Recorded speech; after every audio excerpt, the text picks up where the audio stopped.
Bonjour à tous, vous vous demandez sans doute encore est-ce que l'Apple Watch a une réelle utilité ou non, ou est-ce juste un accessoire de plus qui ne sert qu'à recopier votre iPhone? C'est ce qu'on va tenter de répondre dans cette vidéo.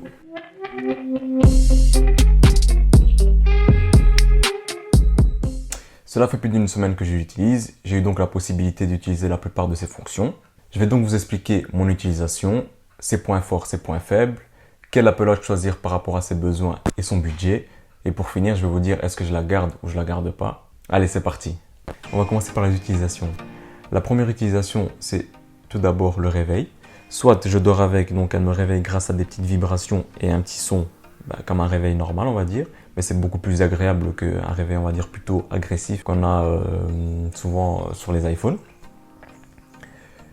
Deuxième utilisation, elle me permet de répondre donc à des appels ou à des messages directement donc sur l'Apple Watch.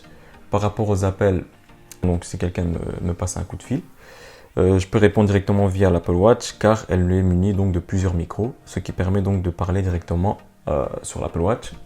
Et par rapport aux messages, on peut soit donc répondre avec des messages pré-réglés, donc qui sont déjà préfaits, ou soit donc faire une dictée à Siri pour qu'il puisse donc réécrire ce que vous êtes en train de lui dicter.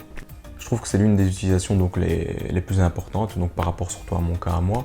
Par exemple, imaginons que vous êtes en train de faire la vaisselle, au moins vous ne serez pas préoccupé à vous dire est-ce que quelqu'un va me téléphoner ou est-ce que je dois absolument donc avoir mon téléphone sur moi-même, car donc vous pouvez directement donc répondre donc aux messages et aux appels directement depuis votre Apple Watch. Vous n'êtes donc pas forcé à garder votre téléphone sur vous, vous pouvez le mettre tranquillement à charger. Évidemment, il faut qu'il soit quand même à une certaine proximité de l'Apple Watch.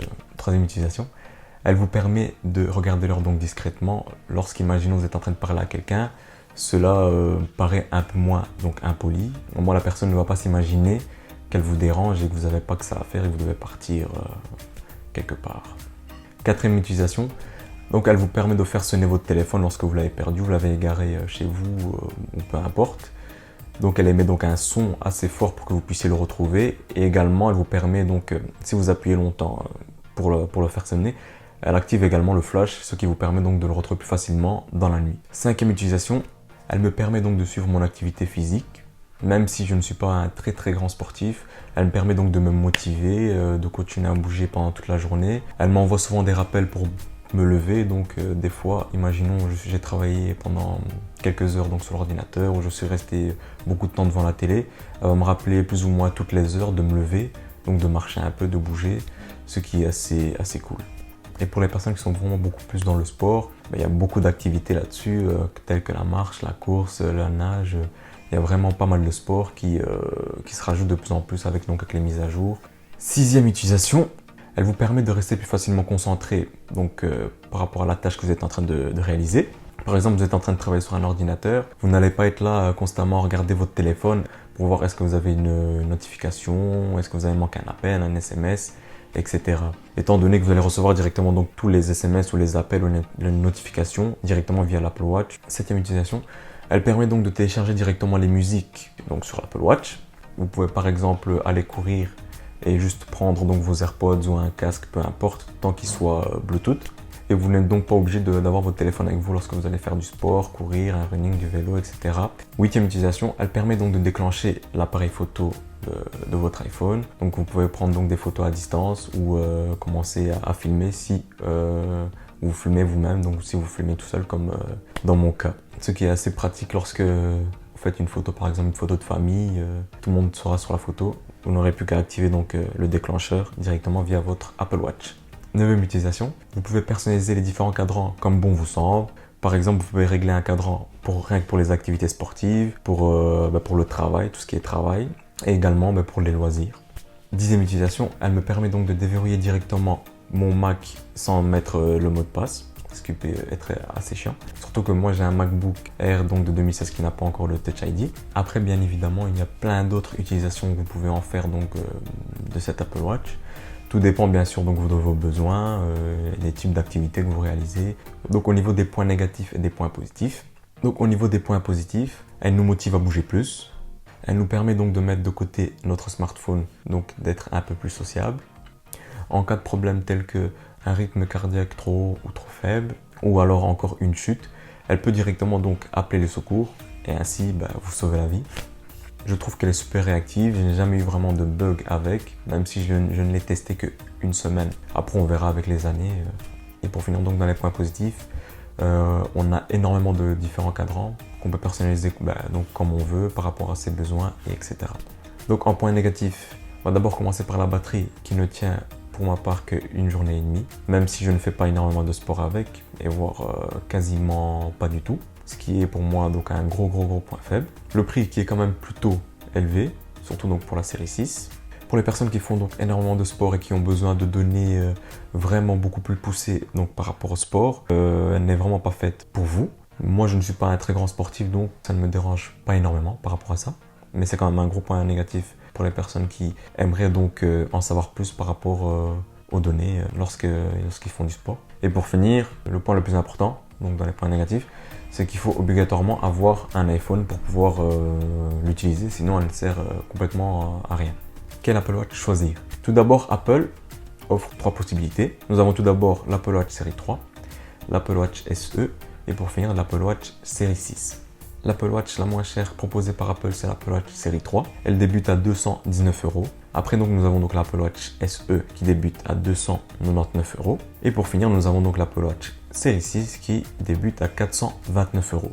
Au niveau des principales différences, c'est tout d'abord donc le cadran. Donc on voit que sur l'Apple Watch série 3, c'est encore un cadran, on va dire à l'ancienne, qui est encore tout carré, qui n'englobe pas toute la surface donc de l'Apple Watch. Comparé donc l'Apple Watch SE et l'Apple Watch série 6, avec la SE et la série 6, ils ont permis donc d'avoir un écran beaucoup plus grand, mais dans un corps équivalent à celle de la série 3. La série 3 est vraiment destinée donc aux personnes qui n'ont jamais eu d'Apple Watch et qui ne veulent pas mettre énormément d'argent directement dans une smartwatch. Elle offre pas mal de possibilités telles que donc de voir son rythme cardiaque donc pendant toute la journée. Elle est également résistante à l'eau, ce qui permet donc de nager avec, ce qui peut être cool pour les personnes qui veulent suivre leur activité sportive dans l'eau. Elle dispose des applications de base disponibles directement donc sur l'App Store. Mais on remarque directement qu'elle ne dispose pas d'autant de capteurs qu'il y a sur la SE et la série 6. Lorsqu'on compare donc la SE et la série 3, on remarque tout d'abord donc le design qui a évolué avec l'écran. Celle-ci dispose de la détection des chutes. Si vous tombez, elle peut directement donc contacter les secours pour vous aider. Elle dispose également donc de la boussole.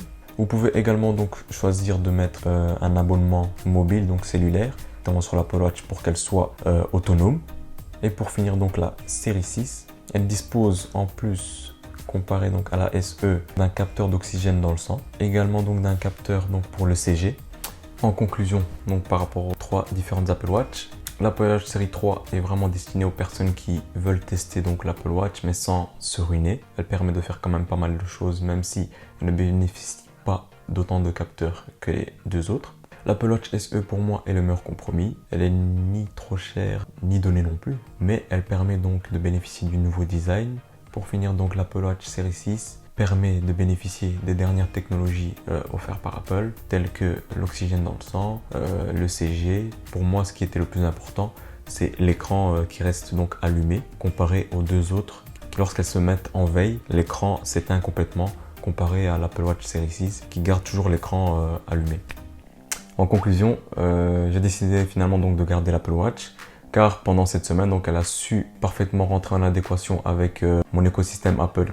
Elle me permet de faire beaucoup de choses qui à la fin de la journée font vraiment la différence.